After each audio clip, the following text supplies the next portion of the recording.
Hello guys, welcome back to my channel. As you can see in the picture today, let's start the story off where Izuku had a harem with Yandere girls. After receiving an anonymous love letter with a special gift with it, Izuku Midoriya is going to investigate all of his female acquaintances in order to find the writer of the letter. During his journey, he discovers things about them he wish he hadn't. Dark, dirty, and lustful desires these girls were hiding. Who could have known girls could be that ed? But before we start, please consider subscribe to the channel and give this video a like. Don't forget to check the description for more informations. Now, let's get into the story. Izuku Midoriya. Some would say he is cute, others would say he is nice and kind, some even say he is one of the most helpful students from the second years of UA High. That was what Izuku thought. That was the only qualities people around thought of him until today. From all the boys that girls would crush on the school, and all the qualities his colleagues had and he hadn't, he truly did not expect to find a love letter inside his locker in the campus. Of course, most boys would stay happy that a girl likes him, but to Izuku Midoriya, this would happen to be a prank.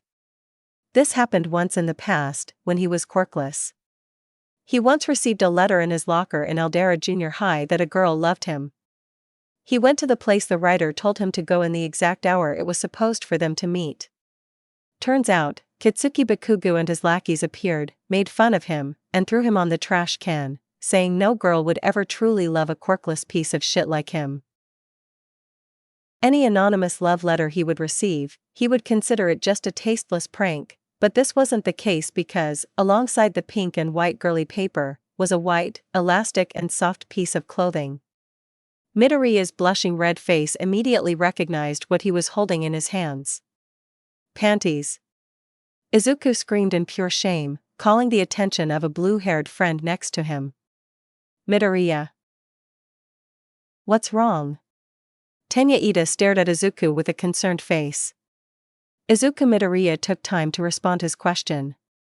In fact, he was currently focusing on hide the white underwear for Maeda because, if one thing was certain, a boy would not put panties in a love letter to prank someone, not the one he found, because a prank like this could result in an expulsion after all. But if it was really a girl who put her panties in the letter, she could also receive a harsh punishment for putting intimate underwear into a boy's lockers. That's exactly why Izuku Midoriya was hiding the panties behind his back. It's nothing, you eat it. It's just. I really felt the urge to scream B because it's a really nice day to study. Isn't it? Tenya stared at Midoriya's eyes with precision, like he uncovered he was hiding something and acting suspicious. Well, if that's how you feel, then great. Self-esteem and confidence are more than just enough to make any school day worth. Keep yourself like this, Midoriya. Just don't scream like that or people will think you're crazy. Sure. Tenya grabbed his books and left, leaving Midoriya by himself at the lockers. Taking the opportunity, Midoriya put the panties in his school uniform pocket and opened the envelope. Dear Izuku Midoriya. You may not recognize me from this letter, but I'm pretty sure you know who I am. I have been in love with you for a time now, but I couldn't bring myself into telling you. I tried to resist telling you, but I loved you so much I couldn't hold myself.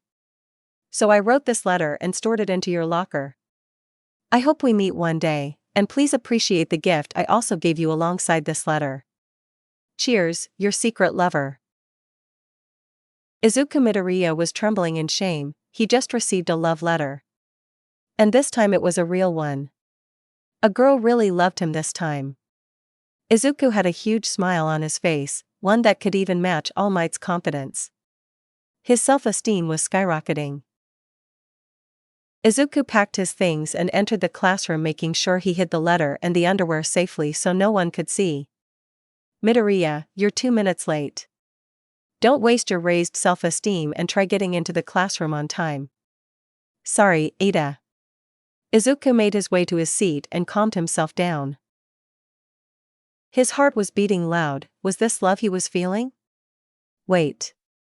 How can he be in love if he didn't even know who was he supposed to be in love with? Izuku observed the surrounding people around him, who could be the one that sent him the letter on Class 2A.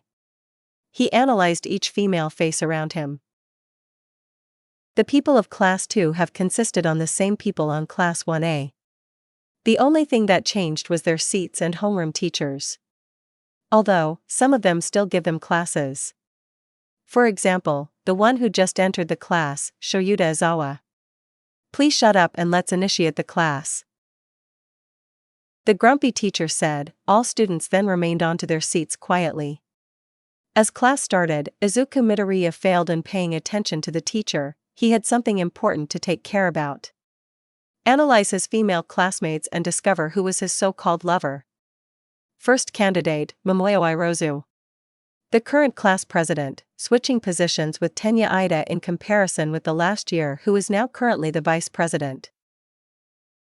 The second year features a student council that includes her and more two female classmates. She is most of the time a correct and polite girl. I never actually talked to her much. I don't see how she would do something as leaving her panties in someone's locker, but there still is a possibility she hides her true self. Second candidate, Sayu Ajui. The friendly frog girl from this class. As she is traveling through puberty, she has gained a lot more curves. What am I thinking? And became taller. She is nice to everyone, even Minoru Mineta, who despite being hit by her all the time, she is still nice to him. Sometimes, she is calm and isn't shameful of doing anything harmful towards others. She also restrains herself from offending others. She also knows the consequences of her actions. I also don't see how she would do something as giving her panties over to someone. Not when she isn't someone that is afraid frequently, because if she was to love me, she could say it with no problem. But since she hasn't shown any effect to romance here, there might be a chance she doesn't handle herself when talking about romance, so she didn't know how to admit her feeling over me if that was the case. Third candidate, Toru Hagakure. The most girly superhero in training in here. Since she is completely invisible, it is impossible to see her facial expressions, so she uses body language with her clothing instead. She is addicted to romance, but I don't see how she could get a crush on me. In fact, we haven't ever had a real talk yet. But in comparison with the other two candidates, the possibilities here are more than possible. Fourth candidate, Nina Ishido. The pink-skinned girl who is really energetic. She has no shame at all, and she is good at teasing and being somewhat funny and nice. She is really curious when it comes to romance. I never spent time with her, so I don't see how she would have a crush on me. But doing something as putting her panties into someone's locker to make a proposal is way too insane for her, I think. I also can't picture her being afraid of admitting her feelings over for someone. Fifth candidate, Jiro Kyoka.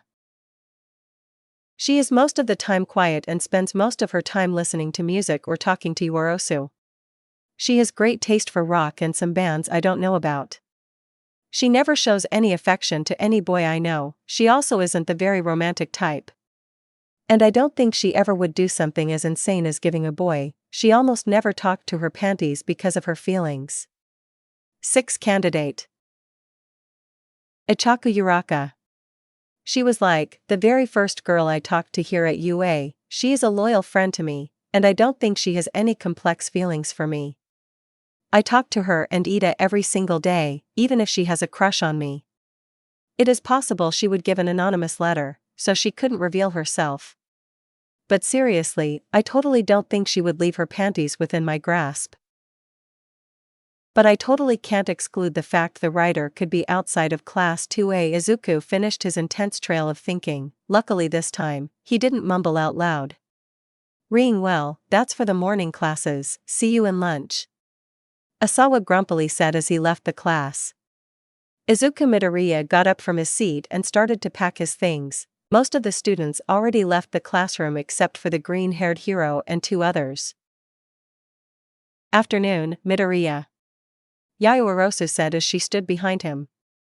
What Yaoyorosu? Midoriya yelled. My apologies, did I scare you? She asked a quirk inheritor. No. Is there something you wanted to talk about? Midoriya said, well, I've noticed Ida telling us about you. Excessive self-esteem. Did something happen outside of class? She asked. She's trying to investigate. That means she's curious. This conversation might raise the possibilities of finding the writer. Well, it's nothing to worry about, really. I see. It's because I thought it was weird that despite the fact you were somehow excited you didn't pay a single attention to class, and you are not the type that stays dispersed during class. Momo added, gosh, she really is smart. I think she may even be capable of analyzing a situation better than me. I'm pretty sure that you don't need to worry about that. Really? I mean, from what I observed, you were looking with special attention to the girls of our class. Looking to them, was that obvious and noticeable? I doubted. This is obvious. She must be jealous. Izuku Midoriya realized. Well, I mean, I'm not a addition. I'm not looking at I know you are not a Ed Midoriya, not like that purple bastard over there. Yaoyorozu looked back into the purple-haired bastard that was packing his things. Hey, I heard that. Mineta yelped. And you were meant to. Momo replied. As we were saying, Midoriya, I also would like to see you after lunch, so please remember to go to the student council later. See you. Yaoyorozu said as she left the class. It's her. Midoriya accidentally said out loud. Luckily Momo didn't hear it. But the Ed hero heard that words clearly. Oh. So our harem protagonist finally made his choice. Minoru Mineta said as he approached Izuku's back. What? What are you talking about, Mineta? Izuku rapidly turned back as he saw the dwarf Grapegum staring at him with his eyes staring steadily into the green hero. Well, didn't you just scream it's her? Like you totally want to lose your virginity with her? Mineta stated, making Izuku blush a lot. And no. That's not what it is inevitable, Midoriya, your teenage hormones are invincible. I can tell by just looking at your eyes what virgin boy wouldn't want to lose his virginity with that busty Yoibrozu. Little did they know Momo Yoibrozu was listening to the talk from behind the door. Izuku Midoriya stared at Minoru Mineta for a second and realized he knew girls better than anyone from his classroom. Perhaps he could ask him for help. Mineta, I think I need your help. Ho ho. With what can I help you with, harem protagonist? Izuku took a pink paper out of his jacket and showed them to Minoru. I received this early today. Mineta was reading the note, completely stunned by the words that were written. Oi. Midoriya. Mineta's eyes were covered by shadows. This is obviously fake. It is an obvious prank that people are making to you, and what gift did this scammer give you? Well, Mineta, I thought it was a prank too, but if you check this out, Midoriya pulled something out of his pocket. It was white, elastic, and soft. Minoru Mineta's speed at recognizing what that was rivaled 15 times the speed of sound. I wouldn't think a scammer would put intimate clothing in my locker, especially if we're in school grounds. Hand it over. Mineta grabbed the panties at the speed of light, analyzed it, stretched it, and even smelled it, making Izuku have a face of disgust. Yep. These panties have definitely been used before in not such long time. You can tell that, so let me guess the situation. You think the one who used this panties is Yaoyorozu? Why yes. I wouldn't be so sure. This may fit in Yaoyorozu, however, this does not fit her measures entirely. So it's not her? Who knows? It could be, but the reason she got jealous at you staring at other girls is a complete mystery to me. So what should I do? Right now, eat and restore your powers, then talk to her. Talk to her how? I mean, it's impossible. I have no mastery over talking to women. And what am I going to tell her? To wear these panties, of course not. Unlike me, you are a complete honest and respectful person. Well, this serves too. But you have to engage with her, conquer her respect and then inherit her trust, and to the final step, you give her the all right. I get it. I'll talk to her after lunch. That's the spirit. Now, good luck Midoriya. Thank you, Mineta. Mineta smiled and gave him a thumbs up. Izuku Midoriya made his way to the door of the student council of the second years of UA High. It was time to engage with the woman that loves him. The green-haired hero gently opened the door. Sorry for the intrusion, Class 2 Izuku Midoriya. I'm glad you came, Izuku. Please, have a seat.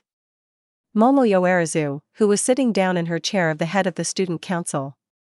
As she addressed me by my first name, then this is it. She must be the writer of the love letter. Thought as he entered the room. Is there something you wanted to talk about? Momo? Momo, I mean, you addressed me by my first name, didn't you? Then wouldn't it be fair if I who said you could address your master by her first name without her permission? What? Master, what are you talking about? Mo Yoarazu. Well, that was what we would talk about.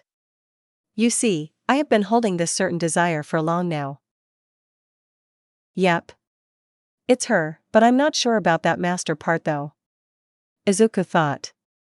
My entire life, I've lived in such rich life, but I never fulfilled what truly being rich was because of democracy and human rights.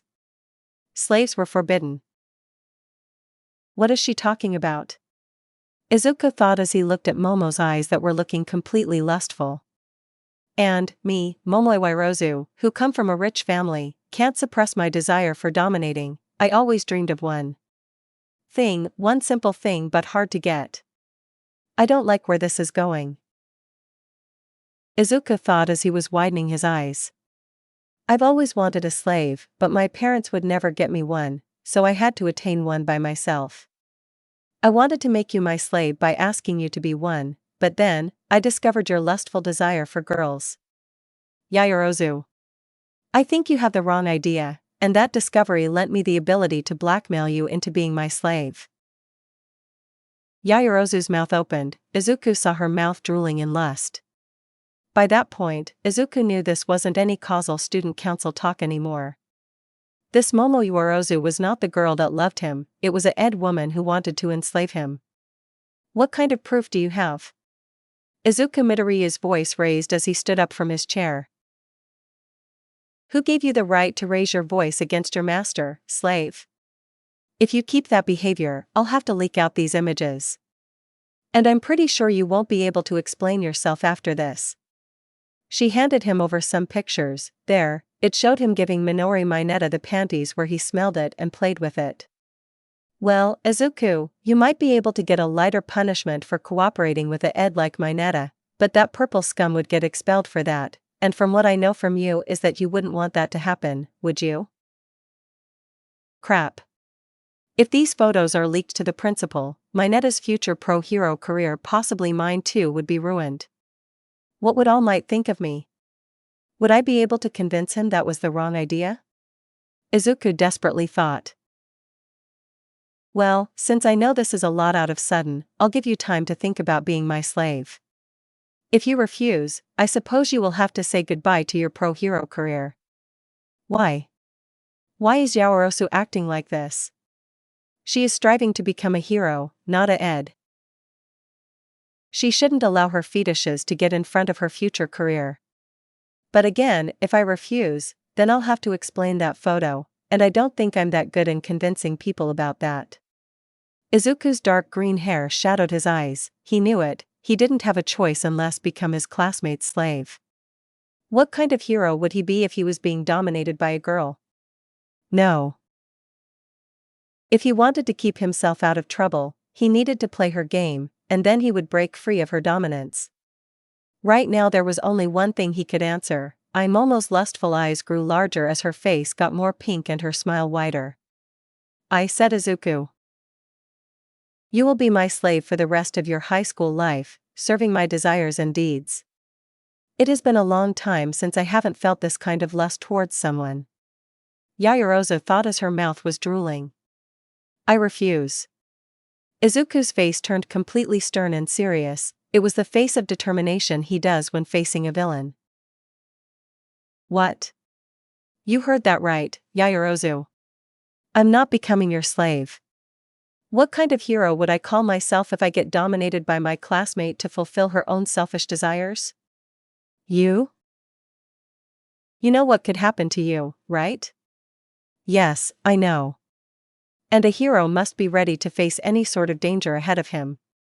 I'm not afraid of what can happen to me. I'm a hero.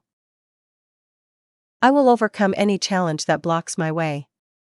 If you really think that can bring my hero career down, take a look at the Yaoyorozu. Do you even realize who you are right now? You came to UA to become a hero, someone who people will look up to you. Momo's hair shadowed her eyes. She started to become ashamed of herself, and she had held her lustful desires for more than just a full year. She wanted to become a hero, not a ed, and even worse, turning her classmate into her slave. What would her family think of that? If you insist on turning me into your slave, go ahead, share these photos with whoever you want, and then come back to me 2 years later and try to call yourself a hero. I dare you. Right now, looking at you with my very own eyes, the only thing I see in you is a female version of my Netta. Momo Yaoyorozu's eyes widened in shock. Izuku Midoriya walked away and opened the door of the student council, and then he looked into Momo Yaoyorozu straight in the eye. Yaoyorozu's eyes were looking to the side. Now she looked like a completely normal girl. One that could reason, putting aside her own desires and look at others' point of view. She was ashamed of herself and Izuku. He may have been too harsh with her, but he doesn't hate her. He didn't like seeing her like that. Hey. Izuku's eyes calmed themselves and looked to her with kindness. Momo didn't respond, she was cringing too much to apologize. I won't tell anyone about your fetish, relax, after all, it's not your fault you have it anyway, anyone has their fetishes after all. Her eyes widened in shock. I strive to be a hero that helps everyone and that everyone shall include you. I want to help you with your lustful desire, Yaoyorozu, not by fulfilling it, but by getting you out of it. You are going to become a true hero, unlike any scumbag pro-hero that only cares for money and fame.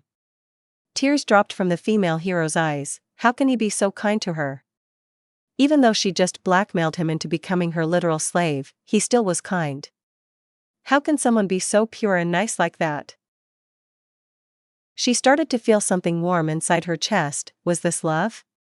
Was this what they call true love and not a lustful desire? If this was love she was feeling towards Izuku Midoriya, then she was happy for it. A kind man like him deserves to be loved after all. But unfortunately for Izuku, she wouldn't give up into turning him into her slave, yet. Now I must go, Yaoyorozu, I have a problem to resolve, but if you are feeling alone, call me. Izuku Midoriya left and closed the door. One candidate was eliminated, right now he wanted to rest, after all. There are 5 more suspects. Tomorrow was going to be a long day. So, how did it went, Midoriya? Minoru Mineta asked his green-haired friend, who was sitting in his desk with a disappointed face. It turned out Momo Yaoyorozu wasn't the writer of the letter, but a sadistic, and Izuku Midoriya swore to himself that he wouldn't tell anyone about her fetish. It turns out she isn't the one, Mineta. Izuku responded. How do you know? Did something happen yesterday that I don't know about? Mineta said as his eyes showed fiery determination, making the green-haired inheritor blush. And no. And nothing like that happened. I just uncovered it. Oh, I see. So that leaved 5 other candidates. Right? Who are you going to talk next? Minoru looked to Izuku straight in the eye. Oh yeah. That leaves Sayu Azui, Toru Hagakure, Mina Ishido, Jirukio, and Uchaku Uraraka. I wonder who could be next. Hey, Midoriya, go ahead, go talk to one. Minoru screamed. Oh okay. Izuku yelled. I have no experience in talking to girls. What should I do? I'm too embarrassed to go talk to one of them. As Midoriya stood frozen in the classroom door, a green long-haired frog girl made his way towards him. Midoriya, are you okay, Kuro? Sayu Azui asked as she popped up behind him. Hey, Azui, why yeah, I'm fine. JJ, just are you with your self-esteem raised again? And please, call me too. Yeah. That. Sorry if I got you worried as I mean too. Sure, but if you want to talk about something, you can talk to me, I'm always listening, Kuro. Thanks. Izuku Midoriya replied as he was staring at her eyes, but blushing a lot. 3 periods had passed, now the students of 2A made their way to one of their training fields to practice combat. They were allowed to choose the pairs with who they were going to fight against. And in order to gain advantage of that, Izuku Midoriya asked Sayu Azui to be his opponent. The combat session went well as Midoriya taught Azui punches and kicks, both were already tired. Good thing the training period was over. Class 2A made their way back into the classroom and finished the remaining periods. But one thing was certain, Izuku Midoriya was talking with Sayu Azui all day long. Izuku could already call themselves good friends by now. And each time he talked to her, he got more interested in her. Sayu Azui was a friendly girl, but after Midoriya got friendlier towards her, she grew friendlier towards him. She told him about all sorts of stuff, and she even thought Izuku Midoriya was just a hero nerd that would only talk about All Might or some pro heroes no one ever heard of. She was wrong, very wrong. The green-haired hero was able to master the arts of breaking ice, asking her about her favorite movies, and even asking her out to a movie date without blushing or stuttering.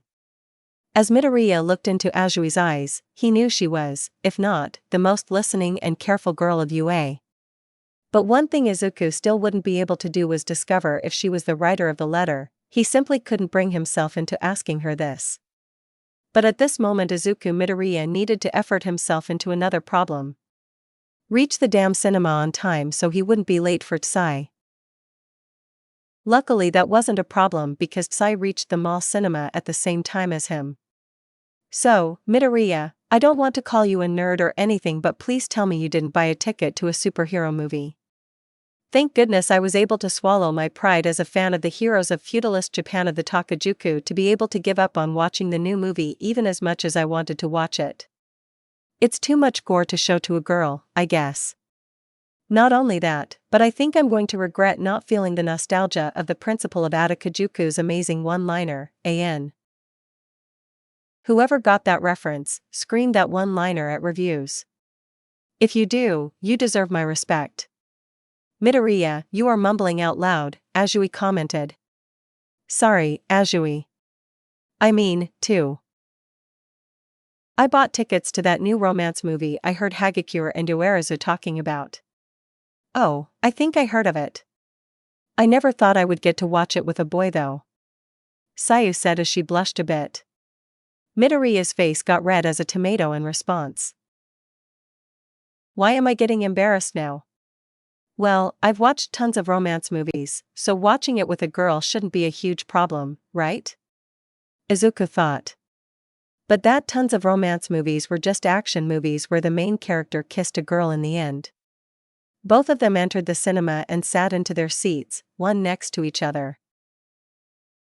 Both of the 2 green-haired teens had a tone of pink in their cheeks. It was going to be a nice romantic movie after all. Not even 30 minutes of movie passed and Midoriya felt something lay on his shoulder.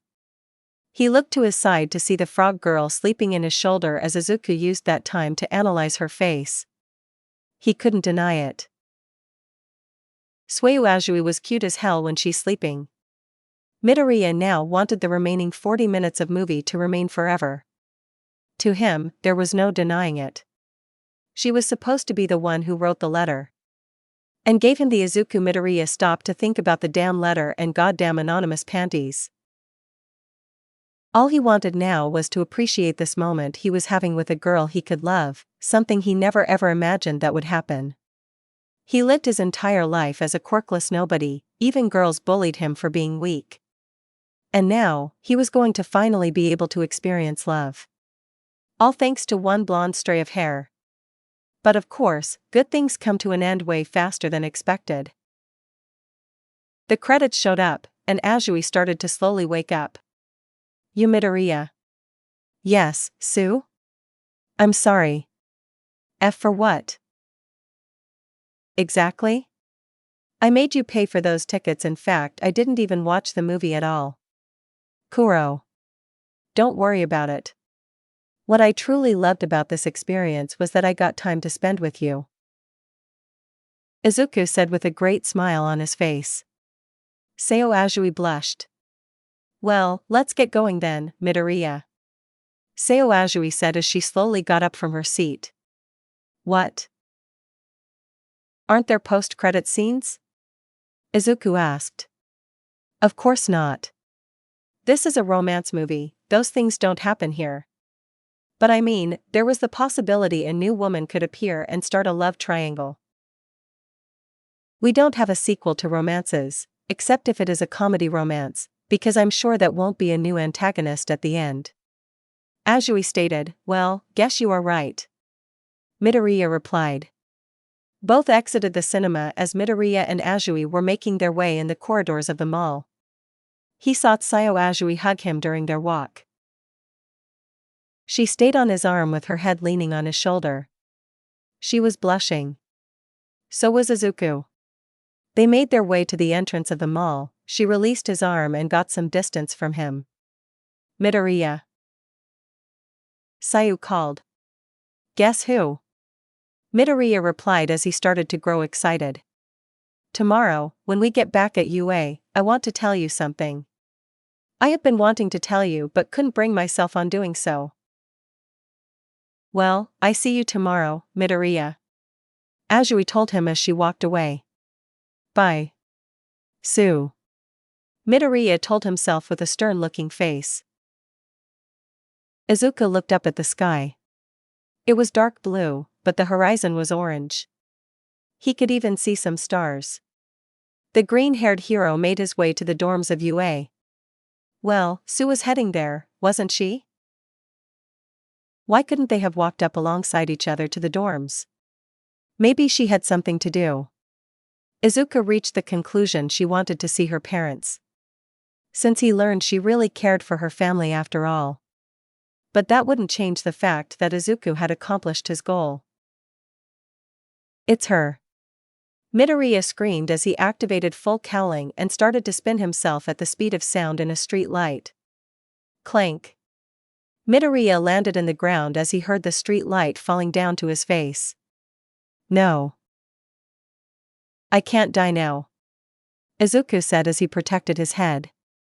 Luckily the street light collided to the ground behind him. Crash. The entire neighborhood must have heard that. Izuku said as he stared expressionlessly to the broken street light. Hey kid. He heard a cop screaming behind him. I can explain. Izuku said as he made a forced smile. I hope you do. What a tough night that was, even all-night school did him after that. But today was a new day and Midoriya was going to finally find the one that loved him. Izuku said as he entered the school grounds and went to the locker room. Midoriya. He heard a loud voice appearing from the corridors. Then he saw a blue flash teleport itself in front of him. No running in the corridors, Ida. He also heard a bubbly voice behind him. The blue blur fell on the ground defeated. Damn it. Even though I am a strict rule follower, I let myself break one of them. I am shaming the name of UA by breaking them. Tenya Ida said as he slowly got up from the ground. Is something wrong, Ida? Izuku Midoriya asked. Yes. Definitely. What were you doing yesterday with our classmate, Sayu Azui? Tenya screamed. You were with Tsuchako, screamed in shock. Her face looked sort of disappointed or jealous. How do you know? Midoriya widened his eyes. I saw you going to the cinema in the mall with her on my phone. And by saying that I completely apologize into invading my classmates' privacies by locating their phones, but this is for the best of them. What if any of you got kidnapped? Tanya screamed. Izuku Midoriya didn't respond but kept shocked eyes looking at his friend. Why you were in a cinema date with Tsu? Ichaku Uraraka said as her hair shadowed her eyes. And no. It's not what you are thinking. I swear. It wasn't the date I'm telling you. You are bad at lying, Midoriya. Ida said with a deaf stare. But why do you want to know? I mean, what's wrong with hanging out with girls? You could be kidnapped by villains during your day out. We got in the dorms for being tagged, remember? Ida said. Izuku remembered. Sorry, Ida, it won't happen again. Izuku lied more discreetly because deep inside, he was going to have many dates with Seo Azui. And also, you were supposed to be studying yesterday. Tenya Death stared again at Izuku. What? Why? Yesterday was Sunday and we're not close to any test. Izuku complained. That doesn't matter. Sunday is a day to work, study, rest, and study. We are students, Midoriya, we are meant to study before week starts. Tenya screamed as he made a weird pose with his hands. Alright. Wait, are you okay? You're Raka. Midoriya looked as he noticed the brown-haired girl with some sort of peculiar face. It showed her mouth in an inexpensive way, but her eyes were flaming with anger and kill intent. What could it be? I'm fine, Deku, I just remembered I must do something before class starts. Ochako stated, her voice looked like it had a demonic second voice in it. She then proceeded to leave the locker area. Any idea what is in her mind, Midoriya? No idea. Suddenly, Izuku felt the extreme urge to go to the bathroom. Crap. Why in the ninth circle of hell I need to take a dump now? Midoriya said as he proceeded to run to the bathroom, completely ignoring the screams of Ida to don't run in the hallways. He slammed the toilet door open, made sure he locked it, and sat down in the toilet as fast as he could. Damn, he really needed to release that eternal stress. He noticed someone was on the cabin next to him. Well, who could be there? Izuku. Literally lost his shit when he heard someone sob next to him on the cabin on the side, and what was scary was the fact it was female. Izuku took some time to process the idea. A girl was masturbating next to his bathroom stall. Why? Why was a girl in the male rest? It wasn't the male restroom. Midoriya's heart started to beat louder and louder. He already knew he finished his dump, now he could run away, but then, he heard steps coming from the front door. The anonymous figure in front of him was a danger.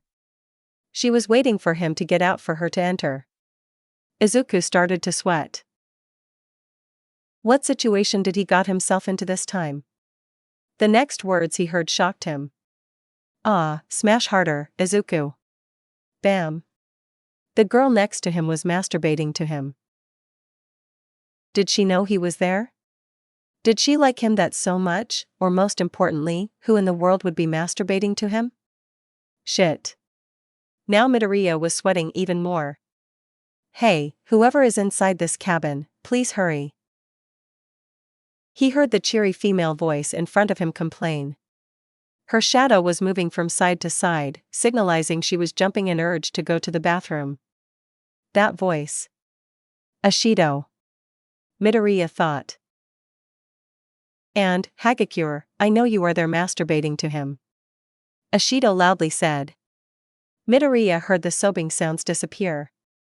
Hagakure, she is masturbating to me. Izuku started to have a mental breakdown. Shut up, Mina.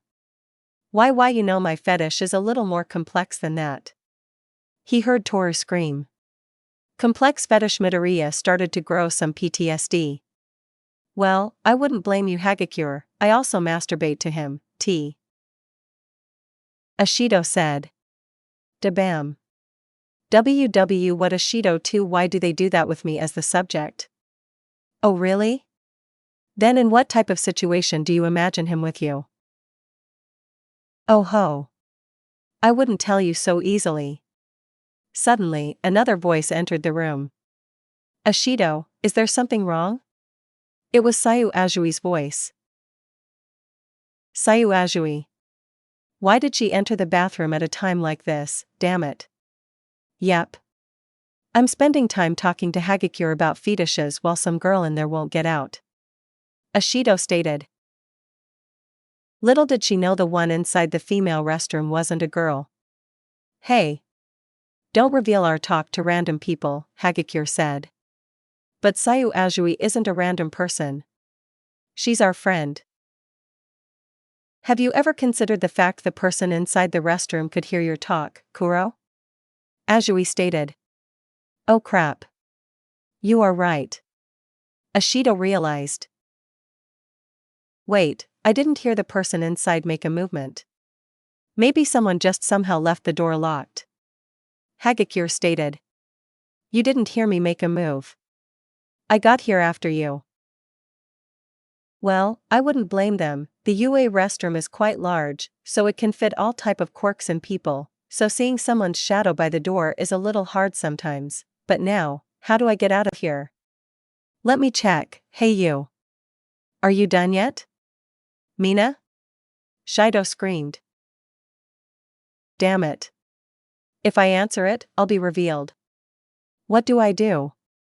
What do I do? Well, if she doesn't answer, then I'm entering the restroom. Ashido stated crap. Crap. Crap. Ashido, by the way, have you seen Midoriya? Ajui asked. Oh, speak of the devil.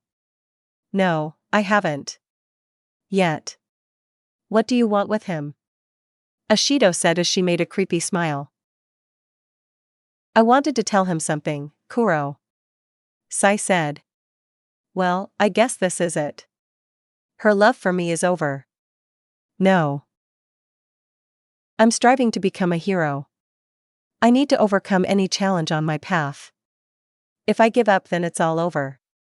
Well, good for you. Now, let's see if there really is someone in there. Ashido said as she prepared to kick the door open. I'm sorry, All Might, sorry, Mom, sorry, Gran Torino, sorry, Kaken, and farewell, my friends. It has been a great journey throughout our lives. Poor Izuku thought as his soul was leaving his body. But then, he had an idea. I am here. Izuku said as he copied All Might's face and made his voice a perfect copycat, signalizing his presence towards his opponents. What the smash have I done now? Midoriya thought as he started to sweat even harder. What the? All Might, what the actual smash are you doing in the female restroom? Mina screamed. She believed. Midoriya's soul returned into his body. Wait, if she gets out of here thinking All Might's here, then I'll be ruining my idol's image. Impossible. All Might's retired. And he is currently at the teacher's room. Hagakure said. Then who the smash is here? Ashido screamed. Perhaps someone with a voice quirk, Kuratsuyu suggested. No. No. No. Think of something, Izuku. You can get out of this. I am here. Izuku repeated. We know you are. God damn it. I want to know who you are. Ashido angrily asked. I am a girl with a very good voice quirk. Really? Then why are you copying All Might's right now? Ashido doubted. Izuku started to sweat an ocean. Because I really like him. He's my hero. There you go. This one was not a lie. Can you show us your real voice then? Ashido menaced. God damn it, Ashido. Why do you have to be so stubborn? I can't copycat a girl's voice, damn it. I'm sorry, but once I have copied someone's voice, I can only speak like that for 10 minutes. Oh? Really? And how do you exactly copy it? Ashido doubted again. I have to go to that person and hear their voice, then bam. I have his voice. I was at the teacher's room the entire time waiting for Midoriya since he always goes there talk to all night. Nobody ever showed up there, maybe because I've had enough. I'm slamming this door open now. Mina screamed as she kicked the door open, revealing the poor boy in there. Sayu Ajui and Mina Ashido blushed at the same time. What the? Midoriya, Mina screamed. I'm sorry. Midoriya, what were you doing in there, Kuro? Sayu Ajui screamed as her hair shadowed her eyes. I can explain. Izuku started to feel his soul leaving his body again. Better do wait. Midoriya's their Taurus screamed as she started to feel ashamed of herself. Oof. Alright, here we go. Izuku inhaled. Here then he adducted the betterment in the pit of an allure stream diacetententive vestipidodotica of tissues sander sires. What? Repeat. Mina Ashido demanded. Repeat slowly. Ashido demanded again. I really needed to go to the bathroom and ended up in the female restroom by accident and eavesdropped your talk about fetish and desires. Izuku lowered his head in defeat. Oh, really? Guess you are free then. Ishido said as she grew a very big smile. Really? I am. Midoriya smiled. Izuku saw a floating uniform appear next to Mina and Ajui, who were looking at him. Apparently, Tura left the bathroom. After you do something for us. Little boy. Mina said as her eyes shined. What? Thing. I know. I know. Toru started to jump with excitement. Sorry, Hagakure, but your fetish will not apply here. Oh, come on. I won't let you do anything with him then. Why not? My fetish will never allowed. What is your fetish? A religion, Izuku thought. You can't stop us. Mina told Hagakure. What do you mean by us? Sayu said, looking curiously in Mina's eyes. Didn't you want to tell him your objective since you entered UA? Objective. Oh wait, don't tell me, guess I have no other choice then, Kuro. Sayu said as she made her way to Midoriya's occupied toilet. Sayu Ajui laid on Izuku Midoriya, grabbed his arms with her frog-like hands and immobilized them on the walls of the bathroom. She then proceeded to put her face in front of his. She wasn't blushing with shame this time but with a face Izuku recognized. The face of a lustful girl. Sue, what are you doing? Midoriya thought. When I was entering UA, I didn't come here to be a hero, instead I had only one single objective, to get tadpoles. What? Izuku didn't understand a thing. If she wanted some tadpoles, then she could buy some, she was a frog. And by that, she meant she wanted children. But you are a teenager, Sue. You shouldn't be needing children right now. Should you? No. My family already prepared the house for another set of kids. I enrolled into UA because I had to find the most suitable father. Look, Sue, I know you love me, but you don't have to do that now. I'm sorry, Midoriya, but I didn't come here to marry the father after all. What the? Sue, look, I'm not going to get a friend pregnant and then run away. Is that what you were going to say, hero? I imagined. Yes. Exactly. If I get a girl pregnant, I need to have responsibility for them. The two girls behind him grew some respect for him. You don't need to worry about that, hero. After I get pregnant, you won't have to run away or have to be responsible for them. After all, your body is going to help me a lot through the pregnancy. What do you mean? Sue. Mina and Tora lowered their head and apologize. After I get pregnant, I'm going to eat you so I'll have enough nutrients for the entire pregnancy. AN. I know female frogs don't eat their husbands after getting pregnant like other animals do, but this is for the plot. What? What the smash? Izuku screamed. Midoriya, I know this sounds insane, but this was Azui's objective all along. Even though it's murder, it's not only a family tradition, but a necessary thing to do. Sayu is only fertile on this stage of her life, and she has to eat the father of the kids and other for them to grow healthy. I'm sorry that it had to come to this. Mina Ishido said as she apologized. But to be honest, I would really want to see her smashing you and then eat you up. Mina said as she got a nosebleed. What the?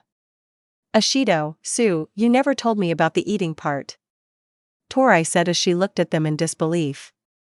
Wait, Sue, don't you have a father? Midoriya wondered.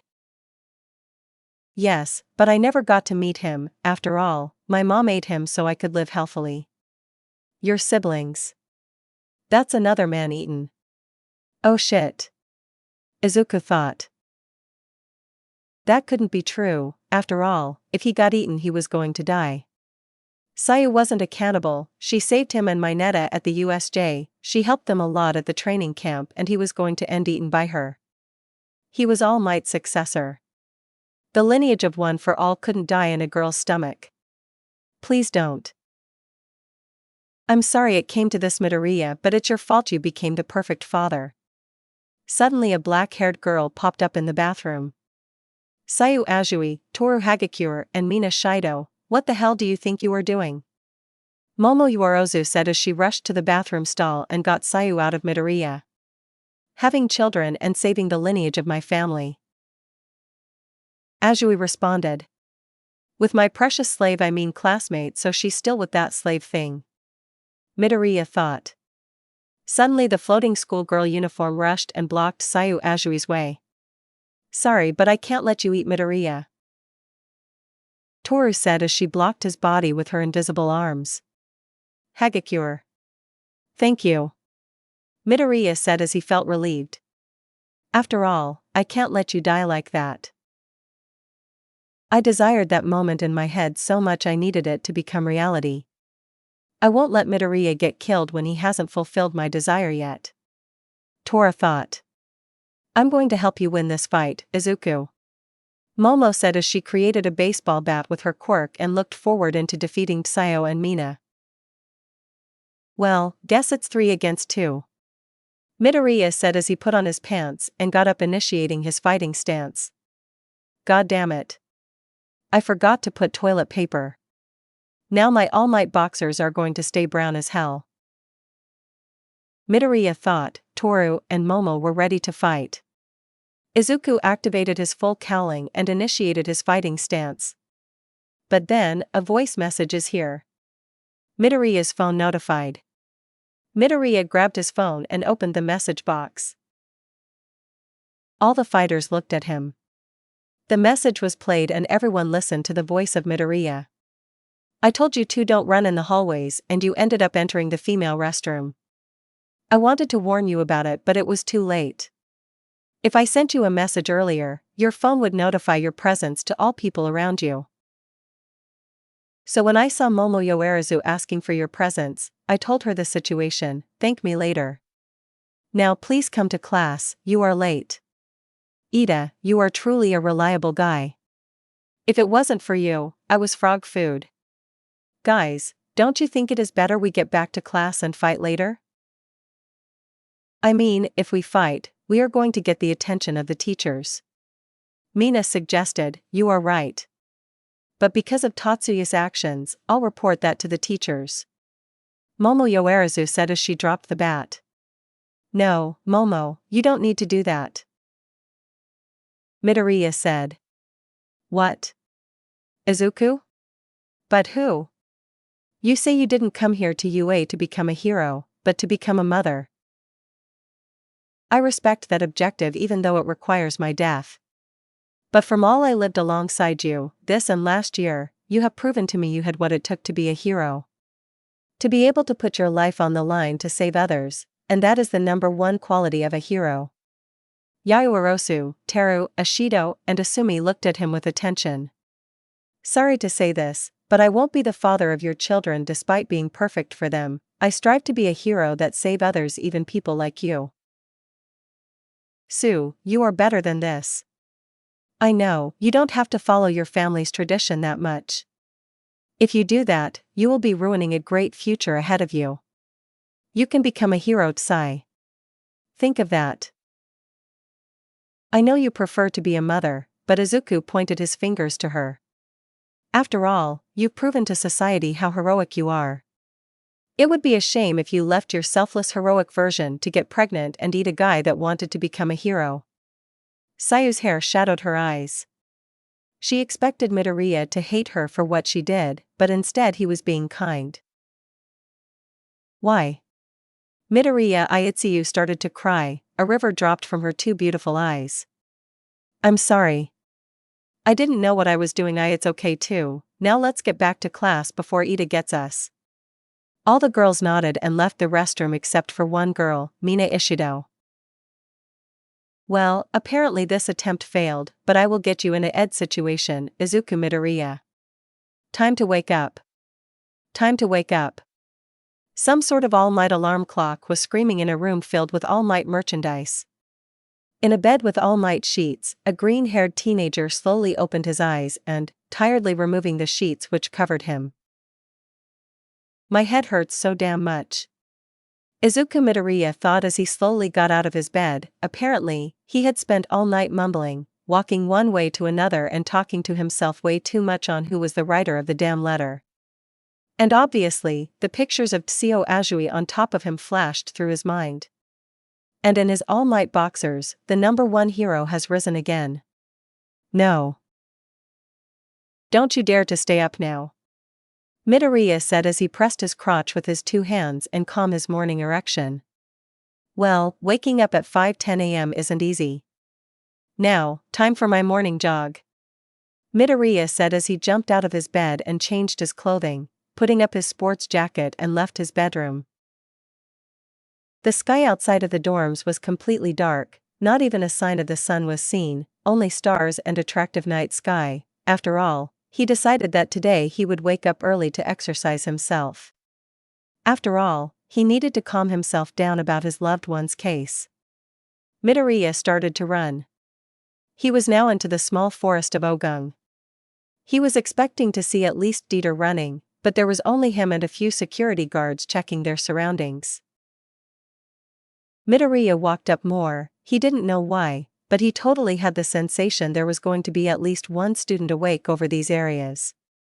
He heard two female voices behind the trees. Izuku decided to approach them in silence. Who could be there? People from the support class, maybe. Well, he wouldn't hesitate to see them. He peeked a bit behind the tree, and then, he saw a purple-haired girl facing the tree in front of her, and apparently, between the tree and her, was a tall black-haired girl with a ponytail. Midoriya immediately recognized those two. Jirokyoka. Momoirozu. What are they doing in here? Midoriya thought as he started to analyze what his two classmates were doing. Keikaioka, I'm sorry. Look, I know you're my friend, but I can't bring myself to go on these parties you go. Momo said while avoiding looking at her purple-haired friend's face. Oh come on, Uerozu. I know how to dress you up well so you don't look filthy rich and attract bad people. Just believe me and we will. Jiro insisted but was cut off by Momo. Hyoka, I would totally want to go on a show with you but my family would never allow me. You're way too obedient, Momo. You're a teenager so act like one and go without their permission. Jiro said. Without my parents' permission. Momo Yaoyorozu widened her eyes evaluating the possibility like it was something worse than a sin. After all, Yaoyorozu is way too loyal to her family crack. Unfortunately, Izuku failed and continued eavesdropping the conversation. The green-haired hero looked under his feet. He had just cracked a piece of wood. And crap. Izuku internally said, Who's there? Jiro asked. Izuku didn't hide and walked away from the tree he was hiding behind, showing himself to Jiro and Momo. I am sorry, I kind of eavesdropped your talk. Midoriya said, Geez Midoriya, I didn't know you were a stalker. When Jiro mentioned that, Izuku's face immediately turned red. WW what? No. I'm not a stalker. IWW was just on my morning jog, you know, and I happened to find you guys this early in the morning, so I came to see what you were doing, and I ended up eavesdropping everything. So I'm sorry. Izuku apologized while scratching the back of his head. Well Izuku, eavesdropping at your master's talk is unforgivable. Momo Yaoirozu, I'm going to punish you with Momo, began saying before stopping her voice. What? Jiro stared at Momo. What? Izuku also stared at Momo. I mean, I, as the student council president, will not tolerate such acts. Invading your classmates' privacy isn't correct. Please apologize immediately, Izuku Midoriya. Momo yelled with a great blush in her face. I'm sorry for eavesdropping at your talk, Jiro Kyoka and Momo Yoyoorosu. Midoriya yelled like a soldier while bowing many times. No, it's fine, just forget it. Jiro said. This situation is more than ridiculous. Kyoka internally said. Jiro Kyoka grew a devilish smile on her face and looked at Momo. Hey Izuku, what do you think of going with me to Devilish Diverse debut in Japan today? I have a spare ticket that Momo don't want to use. Maybe we could go together. Jiro's smile grew bigger. Izuku blushed, and Momo's grew some sort of angry face. Kei Kyoka, are you really sure you want to go with me? What's wrong Midoriya? Have you never been to a show before? Jiro looked at Izuku with a concerned face. That's exactly the point. Izuku responded. Well, that this is going to be your first. Kyoka said with a smile. No. Izuku, you're not going to a party with Kyoka. Momo yelled. Why not? Izuku asked. Because the midterm exams are. Momo Yaoirozu stopped speaking as she couldn't think of an excuse. Yaoirozu, the midterms are 2 months from now. There's no need to worry. Midoriya explained, unfortunately for our hero, he's too dense to realize she's jealous and doesn't want to let her crush go in an event with another girl. But Jiro Kyoka understands a girl's feelings perfectly, and she knew Momo was jealous. If she brings Midoriya with her, she will try to show up. Apparently, the earjack hero isn't going to show to have Midoriya to herself. She simply wants Momo Yaoirozu to show up because she knows she wouldn't leave her unexpected crush with another girl. And knowing how rich Momo is, she would buy a ticket to protect her territory. So in other words, there could be a chance she would have a hangout with both Izuku and Momo. Alright, Midoriya.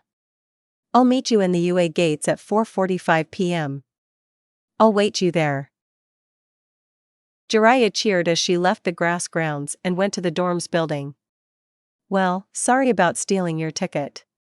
Midoriya would start to speak, but Yaoirozu immediately cut him off. Izuku Midoriya, we're in the middle of the week and you're going to party without my permission. As your master, I won't allow you to go to such places.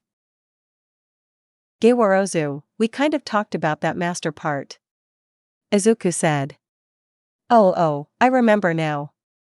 Momo said while blushing and avoiding looking at her classmate's face. Well, Momo doesn't want me to go to that show with Jiro, but I can't let her order me around like that. And also, Jiro Kyoka is still on my list of candidates. This is the perfect chance to investigate. I'm sorry, Student Council President, Momo Yaoirozu, but I'll go to that party no matter what. Izuku thought. Well, I'll be going Yaoirozu, I'll see you in class. Izuku said. Sure, I'll see you later Midoriya. Momo said while blushing again. Meanwhile inside Midoriya's dorm. The lock from Midoriya's room was slowly opened by someone. The being entered the bedroom. It had a body full of curves and a shoulder-length brown chocolate hair, and a round face containing pink cheeks. That invader was Ochako Yuroka. The gravity girl gently closed the door and approached her friend's bed, making sure he wasn't there. Then, she jumped into his bed and lay there, taking a deep smell of her friend's past presence in the messy all-night bed. Deku, I love you. I love you too much, but I can't bring myself to tell you, but I need to overcome my limits, and just like Yue says, plus ultra. After all, this is the perfect opportunity. Ochako interrupted her trails of thinking and grabbed her phone out of her pocket. Good thing Ida has this strategy of locating you. After all, your encounter with female acquaintances has doubled since last week. Ochako said as she opened a diary on her phone. First abnormality. Izuku Midoriya spent 20 minutes more than he used to on the student council room with Momoyo Irozu. Chances of execution 15%. Second abnormality. Izuku Midoriya went on some sort of date with Seo Azui. Chances of execution 80%. Third abnormality. Izuku Midoriya spent too much time on the female restroom with Mina, Toru, Azui, and Momo. Chances of execution 150%. Fourth abnormality. Izuku was alongside Jairu and Momo really early in the morning some minutes ago at the grass field. Chances of execution 45%.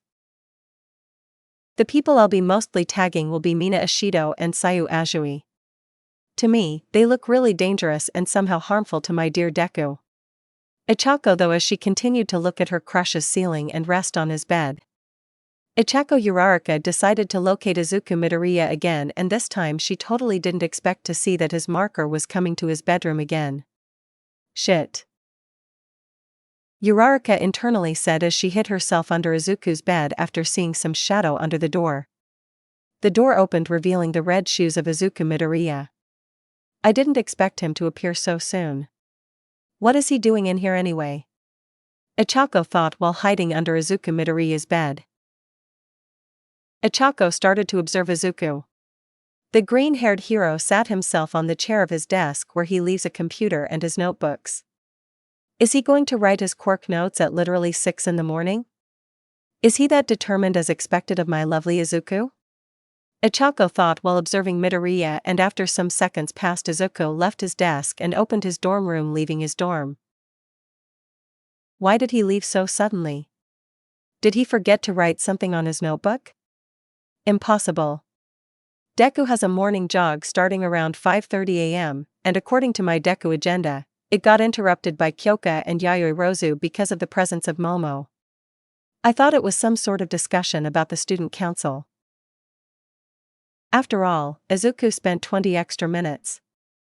And then I considered the morning situation linked to Izuku's student council visit, but the presence of Kyoka and the fact that he wrote something in his notebook and left. I'm going to investigate. Ochako finished her internal explanation and made her way out of Izuku's bed, then she went over to his desk and picked the small paper inside his notebook which he apparently left open. I see, Deku wrote some sort of reminder on his notebook. I wonder what is written on it.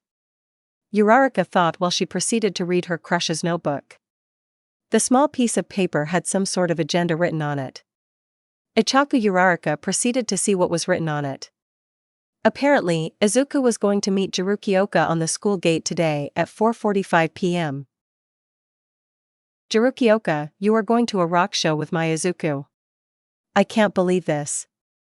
I'm not going to let you take Deku from me. I'm going to tell Deku not to go.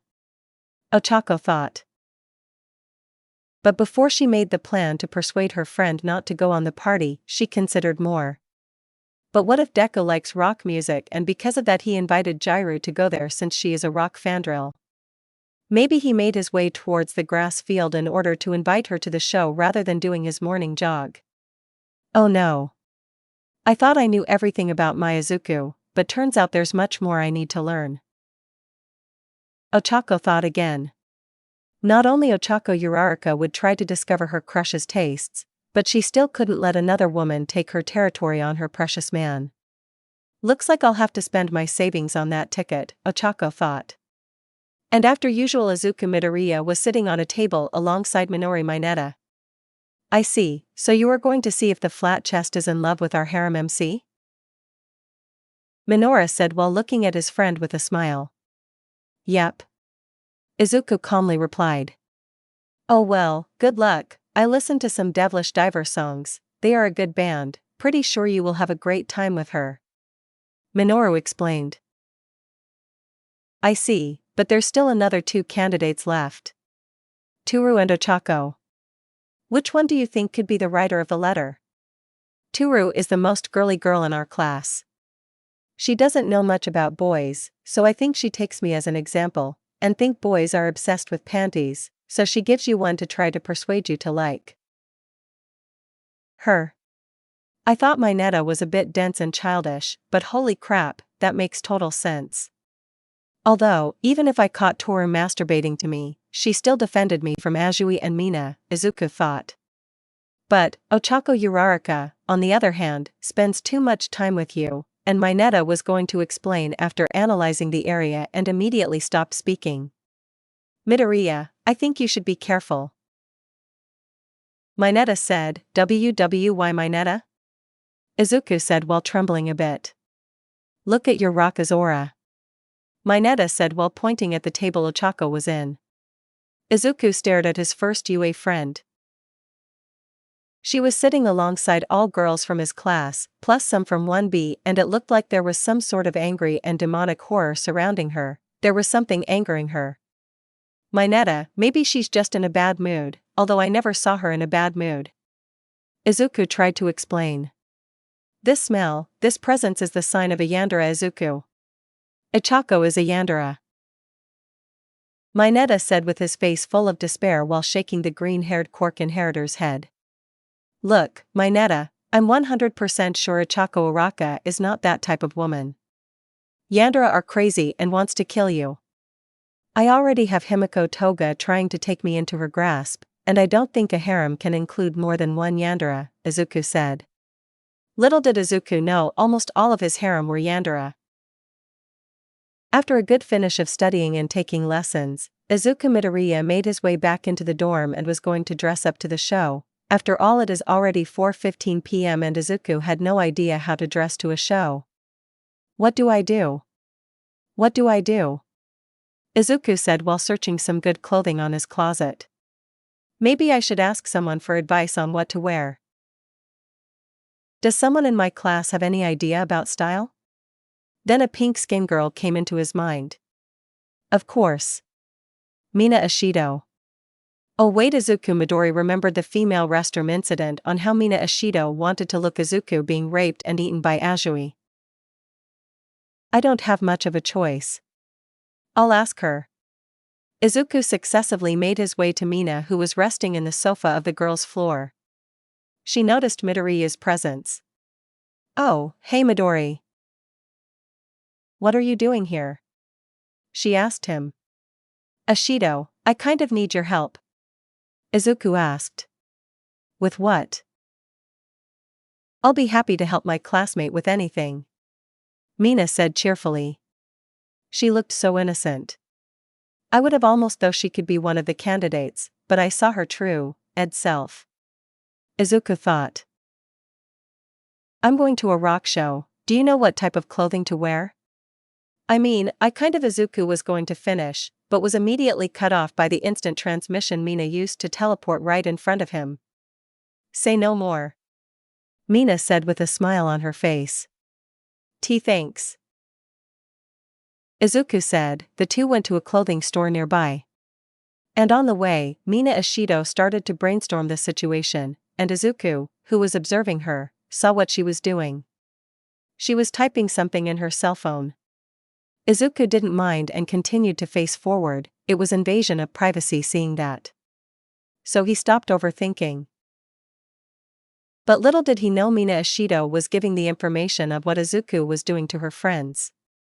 Izuku Midoriya is going to a rock show. I heard Jiru Kyoka was going to Devilish Diverse debut with Momo Yoyoerosu, but I wouldn't think Momo would go to such places, so maybe she's going with Izuku then. I'm going to tell this to everybody. Mina thought as she shared the information with Sai, Toru, and loads of friends. And when both girls read the message, they wouldn't let anyone take their precious green hair trophy. Izuku's going to a show with another woman. I can't let that happen, Kuro. Azui said while looking at her phone in her bedroom. Izuku Midoriya can't hang out with Jiraiya or else he will never meet his true soulmate. Toru said while looking at her laptop's messages. In the next 30 minutes, things are about to get a little wild on Devilish Diver's show. Training to become a hero, mastering a quirk that contains the power of 8 extremely strong and overpowered beings into your grasp, being a villain magnet and constantly fighting other people. In other words, being a shounen protagonist is really tiring. That is why filler episodes are used for something. Every main character of an action show deserves to rest, hang out or have a day off. Or that's what Izuku Midoriya thought when going to a party alongside Jiraiya Kyoka with the aid of Mina Ishido's set of clothing, as long as he remembered he was entering the party with his classmate. But how did it end like this? Izuku mentally screamed after seeing his whereabouts. He was in a large bedroom painted with red peculiar furniture, hearts all over the place, a pole for dancing. He was laid in a bed naked, with a girl next to him. She was also naked. Izuku started to analyze the female next to him, a young woman with long cyan bluish hair, a great set of bobas and blue eyes, and who apparently got laid. With him that girl was the recently graduated Nagaire Hado, and Izuku Midoriya got laid with his senpai and don't remember a thing. Please tell me I'm dreaming.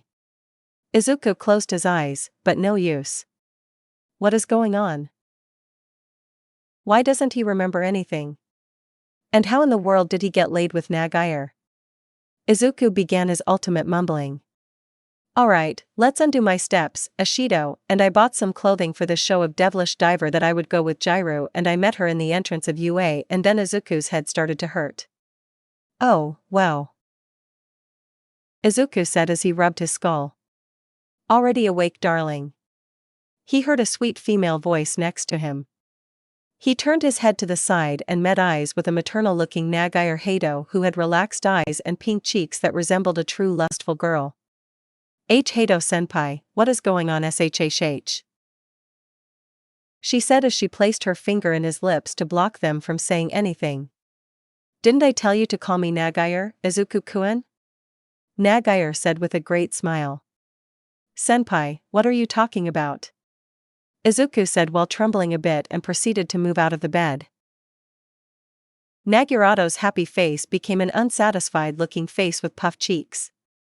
Before Izuku could leave the bed, she drew first blood and immobilized him on the bed, her hands holding his wrists and her bare bobas blocking his chest. Stop making these jokes, Izuku. It's rude to do this to your senpai, you know. Najira said with a smug on her face. But, senpai, I don't know what happened last night.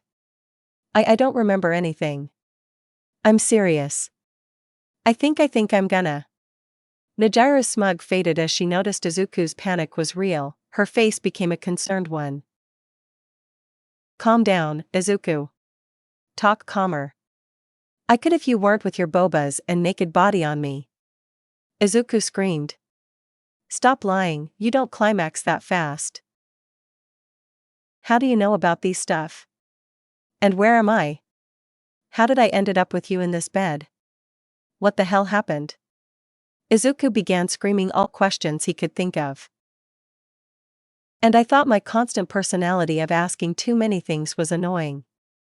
But, wait, he wasn't even that shy last night. It's like his personality suddenly changed overnight. Could Izuku be a werewolf or something? Ninjiro Hado thought. Izuku, do you really don't remember anything last night? Hado asked.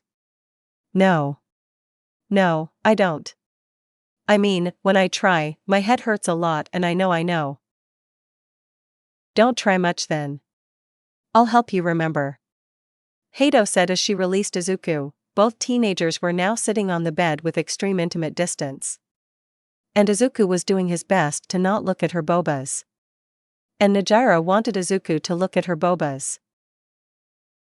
Alright, I suppose Hado-senpai knows something about all of this. I'm the one that slept with her after all.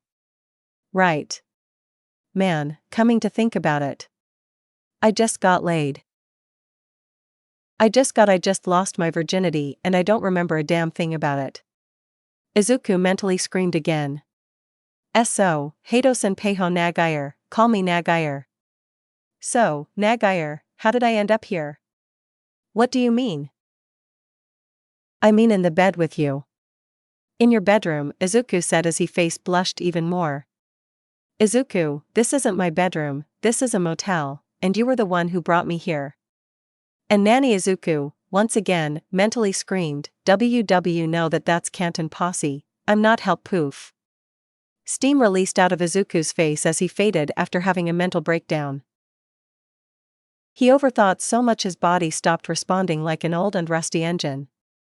And eventually he stopped thinking. Izuku-kun. Izuku-kun. Wake up. Please.